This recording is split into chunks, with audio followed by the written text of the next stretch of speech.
வீட்டை பத்தி உங்க மெமரிஸ் எவ்வளவு இருக்கும்னு எனக்கு தெரியல. நான் ஏதோ கேஷுவலா சொல்லிட்டேன். சாரிங்க. ஐயோ, நான் பாருங்க எப்போ ஏதோ பேசணும்னே தெரியாம உங்களை கஷ்டப்படுத்திட்டேன்.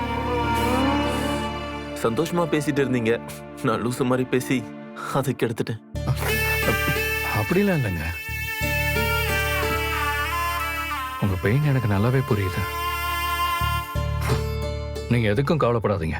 நம்ம திரும்பவும் இந்த வீட்டுல தொலைச்ச எல்லா சந்தோஷத்தையும் திருப்பி கொண்டு வரலாம்.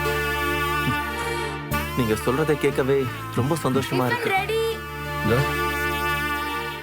என்னடா இவ காலையில இருந்தே breakfast ready, lunch ready, tiffin ரெடின்னு ஏதோ ஹோட்டல்ல இருக்கிற பேரர் சொல்ற மாதிரியே சொல்றான்னு பாக்குறீங்களா?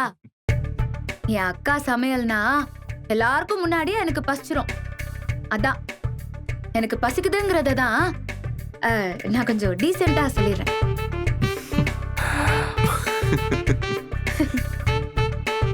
அக்கா கூட சேர்ந்துட்டாங்களாம். அந்த குஷியில பேச்செல்லாம் எப்படி வருதுன்னு பாத்தீங்களா?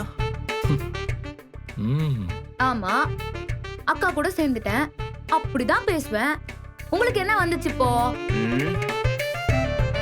பிரதர், நீங்க வாங்க, நம்ம சைலண்டா போய் சாப்பிட்டு மட்டும் வந்துடலாம். அது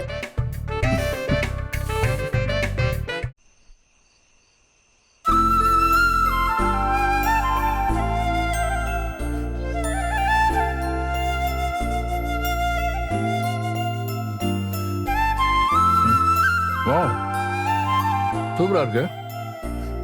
ஏதோ ஸ்டார் ஹோட்டல்ல சாப்பிடுற மாதிரி இருக்கு. அக்கா பாத்தியா, கேட்காமலே ஃபீட்பேக் வருது. அப்போ வெயிட் காட்டிட்டோம்னு அர்த்தம். சாப்பிடுறீ? நிஜமாவே ரொம்ப நல்லா குக் பண்றீங்க. தேங்க்ஸுங்க. ஆக்சுவலா இங்க ஹோம் ஸ்டேல தங்க வரவங்க என் அக்கா சமையலுக்காக ரெகுலர் கஸ்டமராவே ஆயிருவாங்க. ஓ,